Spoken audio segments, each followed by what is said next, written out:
Hello and welcome everyone to another StarCraft 2 England cast. Today I'm super excited because I've got a game between Evil Genius's EGIdrA and who I believe is fLc, I think that's his team tag, EIFER. And now EIFER is the blue Protoss player in the top right, EGIdrA is the red Zerg in the top left. And well, this should be awesome. It looked like a pretty cool game. Just want to flick through it super fast because obviously it's just a ladder game, and usually if it's not best of 3 from a major tournament or something like that, I just give it a quick super fast playthrough just to make sure it's quality before we basically go into something which could be a bit rubbish, because who would want to watch a rubbish cast? Not me. So what have we got so far? Well, this is already slightly weird because, well, it's not a fast expand, the pylons on the higher ground, which is not the PvZ metagame in any way. I mean, as a Protoss player, you just throw down a pylon on the low ground, you get your Nexus up, you can go for a Forge first, and you can actually have different options on this map. I mean, you can attempt to wall off across here, that's quite big. More common, you tend to see a pylon here and wall off kind of diagonally through here, but there's so many different things you can do, and it's cool and it's awesome, and well, it's not what EIFER's going to do. He's going to chop that pylon down the high ground, which is of course a bit different. Now what's EGIdrA going to respond with? Well, he's going to go for a 14 or 15 pull, because that's just what you do as a Zerg player against Protoss. You get a 14-15 pull, straight into a quick hatch, then you get a very quick third if they have gone for the fast expansion. But of course EIFER, he's getting that gateway up, so not too much pressure on EGIdrA to get like a 4 to 5 minute third. He can leave it a bit longer, which actually on this map is a bit better going, because these rocks very difficult to take down, and if you're trying to defend a third up here and also your natural and main, it can be a bit awkward because, well, you can't just quickly run through to defend each one. You've got to either defend over here, or alternatively put on the pain. But EGIdrA actually hatched first thing here, and this is really unusual in ZvP, just because if you get cannoned early on, especially in a place like this, you can get cannons throw down here, is one option, or anything like that. It becomes really awkward. Now we do have EIFER going for that pylon on the low ground here, and well, this is suggesting he is going to expand, so it's probably going to be a 1 gate expand. He hasn't taken any gas yet, is getting up to enough minerals to take that Nexus, so this is just a variation, to be honest. It's still a relatively quick expand, but obviously I've been not quite confident in going for the Forge fast expand on this map, which I actually think is fine. Just chucking this down is just a little bit safer. He can get that Zealot out. There's some other options as well. He's getting gas now, so he may just wait and not get anything out until a Stalker, but EGIdrA, he's getting his pool out, he's got the Extractor on the way, everything going a-okay. So while I kind of wait for things to develop, quick shout out, I've got health bars up because my feedback in my last few casts have been that health bars up always are fantastic, yay. If you don't like it, let me know. If you do still like it, just please say as well, because that's just awesome. Just reaffirm my opinion on this. And what else? Give this video a thumbs up if you like it, because that would be absolutely brilliant and would make me really happy, because it does me a huge favour. And also hit that little happy subscribe button as well to catch more awesome casts. I mean, I put up pro games every single day. I put up tournaments, both online tournaments, big tournaments. I'm casting quite a bit of DreamHack at the moment. Also going to do the IPL 5 Korean qualifiers soon. I got hold of all of those replays, so stay tuned, hit that subscribe button, it'll be super cool.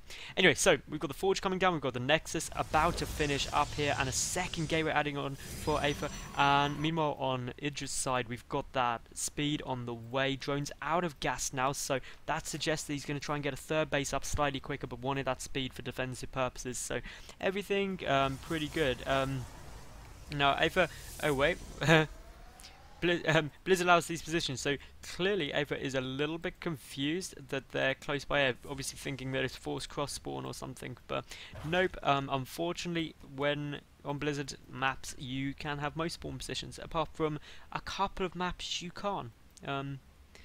Off the top of my head, cannot remember though which ones they are, but yeah. Anyway, so this probe is going down, and that is going to go down pretty damn hard, but the Zerglings are going to come back. The cannon is on its way. We've got another pylon down. These two guys say a lot.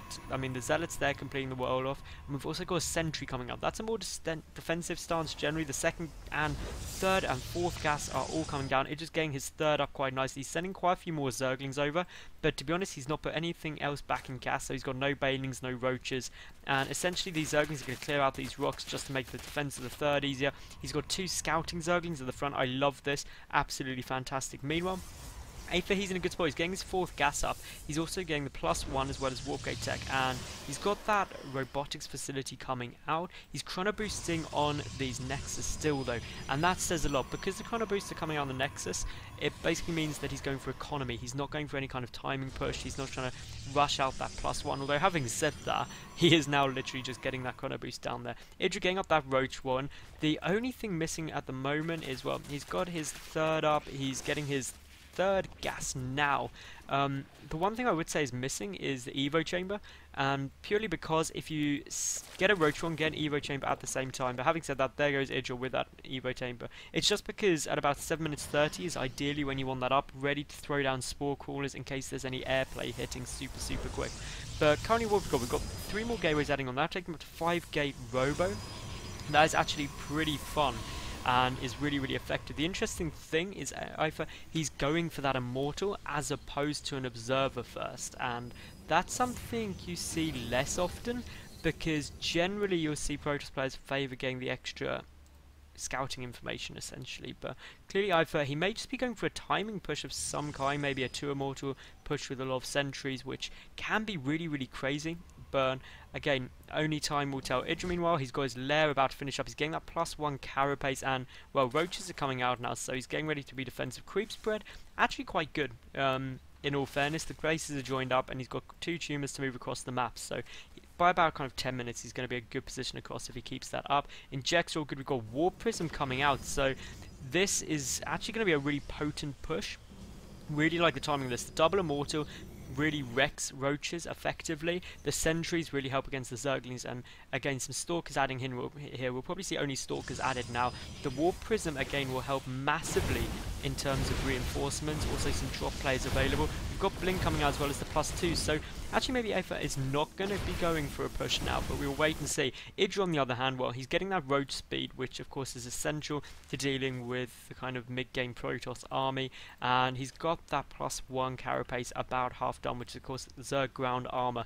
And well, we've got the 3rd going down here for EightFR, and everything is going to get scouted out. And we've got Zergling run by, needs to be careful, doesn't want to take too much damage. The roaches there as well. The roach speed is about to finish up, but with those 2 immortals, this could be really fun. The force fields are there, but a bit late. They do keep the roaches out. One doesn't want any of those sentries to go down, and this is all getting pretty crazy. If we just have a quick look at what's going on, well, we've got good positioning, 4 sentries still up, a 5th one is there, and it looks like EightFR is going to hold this very nicely. The roaches are coming in, but of course both immortals still on full health, a lot more stalkers, some great force fields come down there, and that's going to allow EightFR to get some free roaches right now.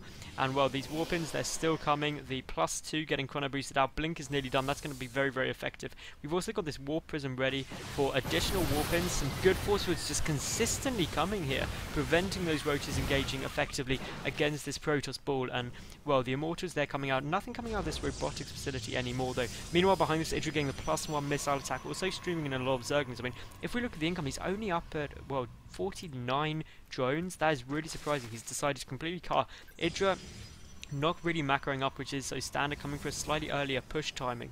And as everyone will know, you can't push that effectively here. It's not going to be one of those 12-minute pushes. It's just way before that. And well, those force fields slightly later. We've got a lot of damage coming in, but EightFR, he's just in a great spot, especially with that immortal. But there are some roaches pushing up into the main base. This could pose a bit of a problem, but some good force fields go down. A massively big blink goes off, and EGIdrA just leaves the game.